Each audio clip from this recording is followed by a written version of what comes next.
Pull up your car's V5C or log into your DVLA account for a minute, because the cost of simply owning a vehicle in this country has shifted more in the last 2 years than in the previous 10 combined. New tax bans, new roadside enforcement tech, and a genuinely brutal pothole epidemic have all landed at once, and most of it is buried in small print nobody reads until it's already cost them money.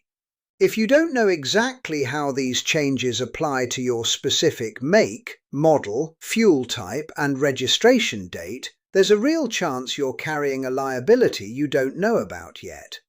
Let's go through what's actually changed, starting with the one that's catching the most people off guard. For most of the last decade, driving electric meant paying nothing in vehicle excise duty. That exemption has now been fully retired. Electric cars, vans, and even older zero-emission models sit inside the same standard V framework as petrol and diesel, a flat £200 a year for most. £200 sounds manageable. The problem is what's stacked on top of it for a huge slice of the used EV market: the expensive car supplement. Any passenger car with an original manufacturer list price, including factory options and delivery, above a set threshold gets an extra £440 added annually, continuously, from year 2 through year 6 on the road. Because battery packs are expensive to manufacture, a large majority of electric cars sold new comfortably crossed that threshold, even after it was raised specifically for zero-emission vehicles to give some breathing room. Here's the part that actually catches people out. The surcharge is based on what the car cost brand new in the showroom, not what you paid for it as a second or third owner on a used forecourt. Buy a 3-year-old electric SUV for £18,000, assume your tax is £200 a year, and then discover that same model had a £51,000 factory list price when new, and the DVLA system will attach the supplement automatically. Your expected £200 becomes £640 every year with no negotiation. On the combustion side, it's gotten worse too. High-emission petrol and diesel models over 255 grams of CO2 per kilometre are now facing first-year tax demands north of £5,500. Cheap road tax, as a general concept, is functionally dead. Every new vehicle sold in UK showrooms now comes fitted with intelligent speed assistance as standard. It reads speed limit signs through a windscreen-mounted camera combined with GPS mapping, and if you go even a mile an hour over, it escalates from a dashboard warning to actively pulling back engine torque until you're back under the limit. You can override it manually at the start of a journey, but it resets itself the moment you restart the engine, every single time. That's the vehicle side.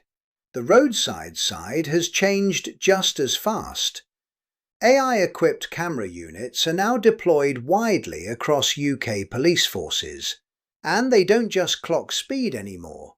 They use computer vision to look through the windscreen itself, flagging handheld phone use, unbelted passengers, and distracted driving in real time. Then auto-generating fixed penalty notices straight from the footage. Layered on top of that, ANPR cameras now ping live against insurance and MOT databases as you pass. No valid tax, no current MOT, no matching entry on the motor insurance database. The system flags it in seconds. No officer required to physically pull you over first. The combination of onboard monitoring and roadside automation means the margin for a lapsed disc or an expired MOT catching up with you has essentially disappeared. Underinvestment, brutal freeze-thaw winters, and heavier EVs and SUVs putting more weight through the same worn surfaces have combined to leave a lot of Britain's local road network in genuinely rough shape. On the ramps, That shows up as a steady stream of snapped coil springs, cracked alloys, blown sidewalls, and bent suspension components.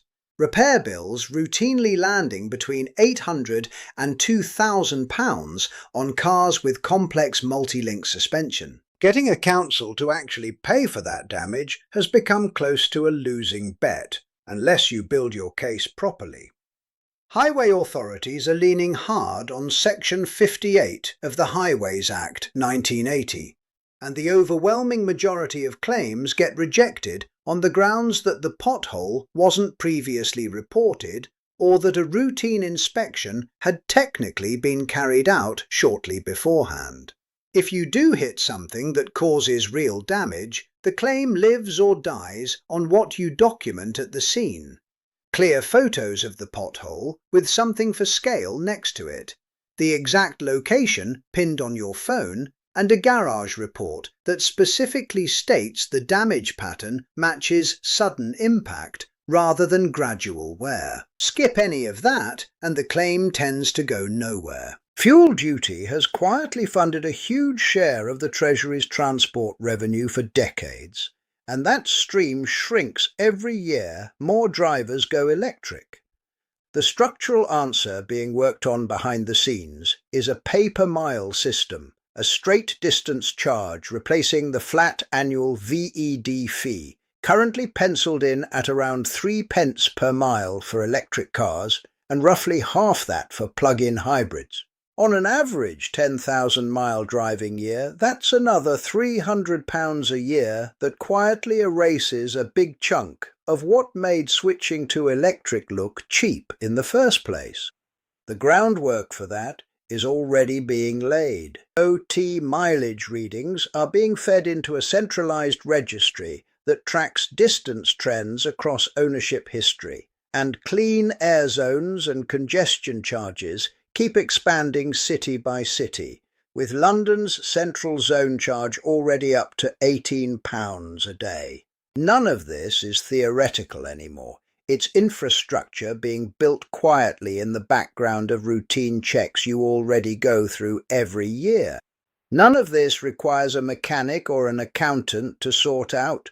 Pull up the official gov.uk Vehicle Inquiry Service and confirm your exact VED renewal date, fuel class, and recorded CO2 figure rather than assuming your car's tax status is what you think it is. If you're shopping used and the car was registered after April 2017, ask for the original invoice or check the factory list price. Crossing £40,000 or £50 for an EV means budgeting for that extra £440 a year rather than being surprised by it later. And don't wait for your annual MOT to find suspension damage. A quick look at tyre sidewalls and a listen for knocking over bumps catches a bent component while it's still a cheap fix rather than a steering rack replacement. None of these changes are secret, exactly. They're published, legislated, and sitting in official databases anyone can check. They're just not the kind of thing dealerships or finance brochures go out of their way to explain, which is generally the entire reason this channel exists in the first place. Pulling the real numbers out of the small print before they turn into a bill you weren't expecting. If that's useful to you, subscribing means you get the next one of these the moment it's ready, rather than finding out about a change like this after it's already cost you money. The cost of keeping a car on UK roads is moving fast in every direction at once. Tax, enforcement, road condition, and the long-term shift toward paying by the mile. Staying ahead of it isn't complicated, but it does require actually checking your own numbers instead of assuming last year's assumptions still hold. 10 minutes on a government portal will tell you more about what your car is really costing you than any showroom conversation ever will. Taken one at a time, none of these shifts look catastrophic. £200 of base VED isn't shocking. A speed limiter that resets each journey is an inconvenience more than a crisis. A rejected pothole claim is frustrating but survivable. The reason this matters as a whole picture rather than a list of separate annoyances is that they're all landing in the same 18-month window on top of each other for the same drivers. A used EV buyer today isn't just facing the expensive car supplement in isolation. They're also driving a car with a factory-fitted speed limiter, passing ANPR gantries that check their tax and MOT status automatically, and budgeting for a road surface that's more likely than ever to cause an unexpected repair bill. None of those things individually change someone's decision to buy a car. Stacked together, they change the real annual cost of ownership by a meaningful margin compared to what a brochure or a finance calculator suggested a few years ago. That's really the through line worth taking away here. The headline monthly finance payment or the advertised tax rate was never the full picture, and it's becoming a smaller and smaller share of the full picture every year. The gap between the advertised cost of running a car and the actual cost is exactly where all four of these changes live, and it's a gap that only shows up if you go looking for it yourself, because nobody at the point of sale is incentivized to point it out first.